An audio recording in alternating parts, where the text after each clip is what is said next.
No one wants a repeat of January 6th, when a mob of the world's angriest aunts and uncles attacked the Capitol building.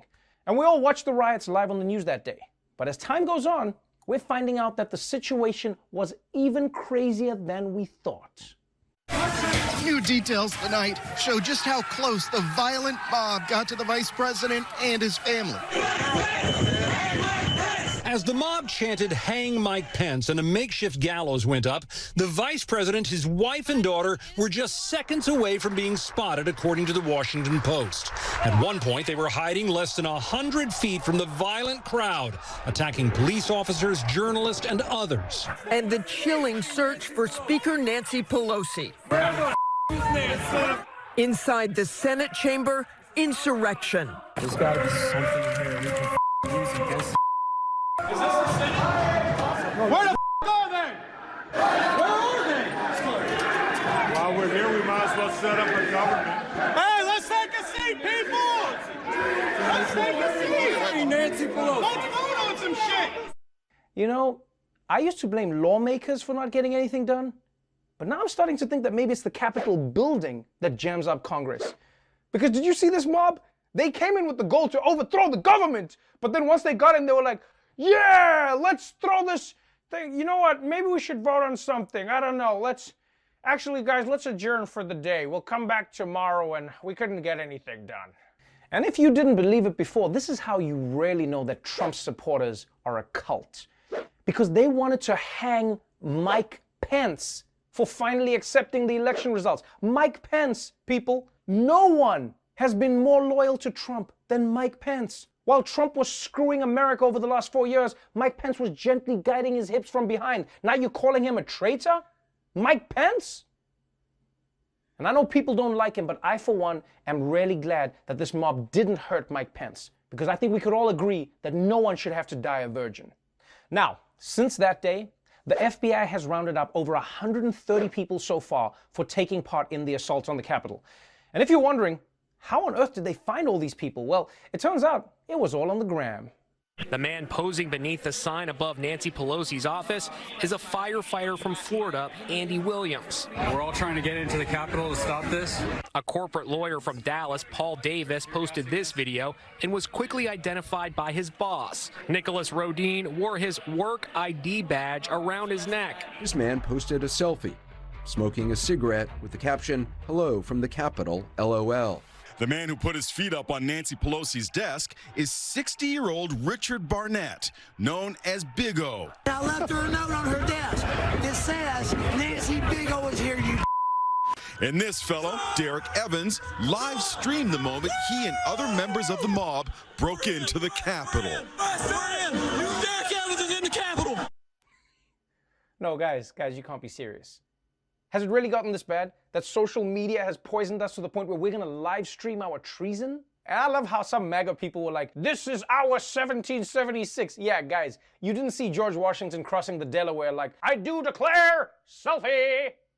I will say, though, this is an argument for defunding the police. Because you don't need billions of dollars for detectives when you can find criminals just by scrolling your Instagram Discover page. So after 4 years, President Trump is spending his last days in power like many tin pot dictators, convincing his most rabid fans to keep fighting for a lost cause, while he hides in a bunker somewhere.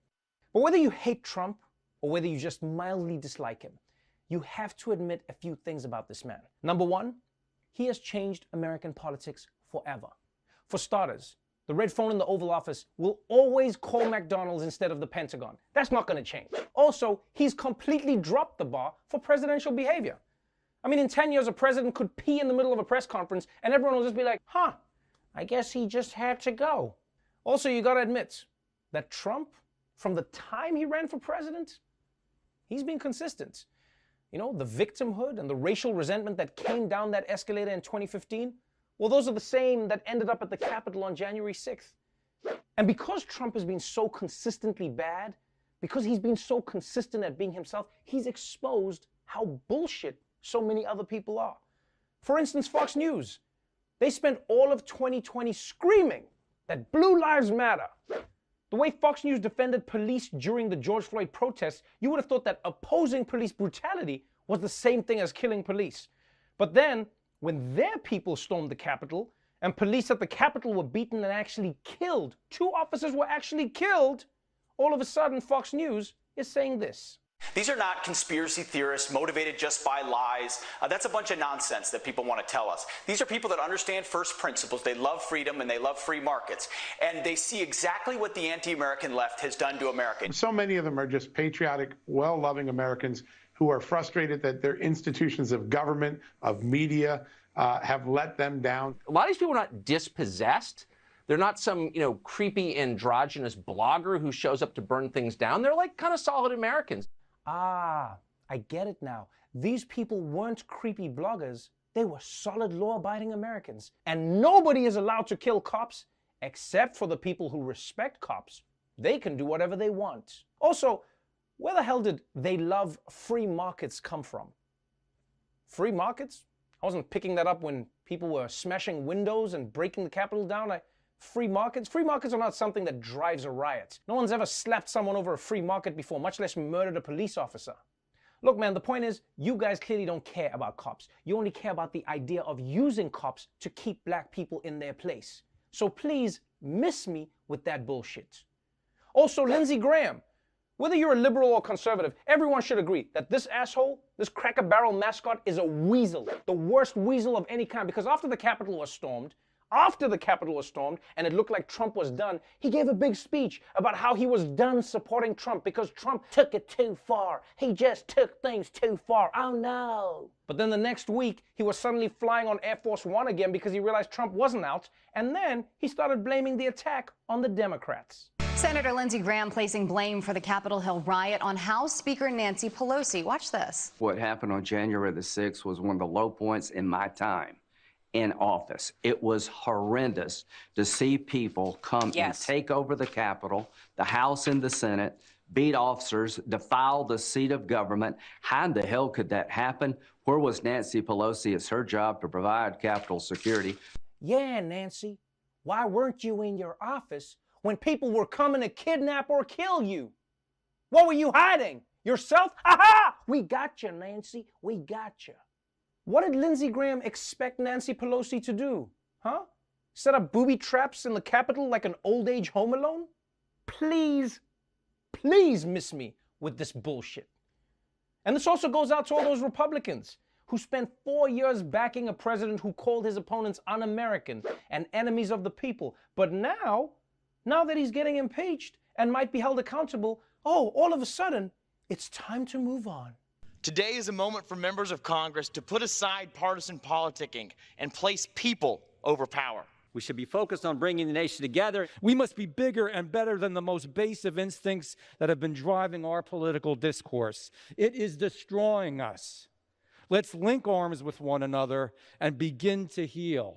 It does not matter if you are liberal, moderate, or conservative. All of us must resist the temptation of further polarization. As history shows, unity is not an option, it's a necessity. Okay, I don't know what crazy-ass world you people grew up in, but how are you gonna start a fight and then tell everyone else to calm down? Can you imagine if a terrorist tried to hijack a plane and then after the marshal tackled him, he says, okay, I think everyone needs to calm down. Let's just come together and watch the rest of Croods, all right? Let's just do this together. I'm gonna have the chicken, thank you. Shh, the movie. All these people who try to overthrow the government, they can miss me with that bullshit. And it's not just Fox, it's not just Republicans, social media companies. For years, people have been warning you about the violence and conspiracy that you've been amplifying and allowing to spread on your platforms. And for years, you've said you can't do anything about it. But now that the Capitol has been ransacked, now all of a sudden, it turns out you can. Now that the violence has happened, we're going to do everything we can to stop the violence from happening.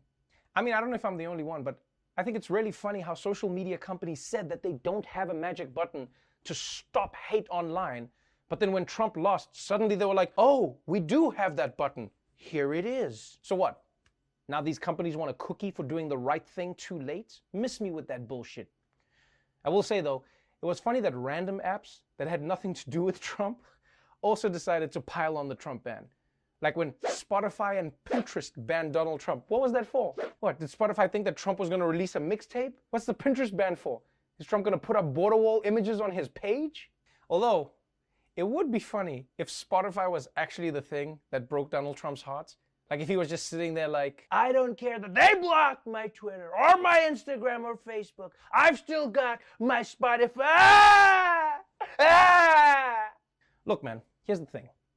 By this time tomorrow, Donald Trump will be out of power. And I hope that he slowly fades away like one of his tans. And I know that he'll never fully be gone, all right? He's basically the COVID of politics. America's going to be experiencing side effects long after he's out of the system. And unfortunately, we're probably going to see mutated strains as well. But I do hope that with him at least not being president, we can all get back to being a bit more honest with each other and more nuanced in how we talk about what divides us. That's my wish for the next year. Because I don't know what 2021 is going to bring. But if it involves any bullshit, I kindly request that I be missed.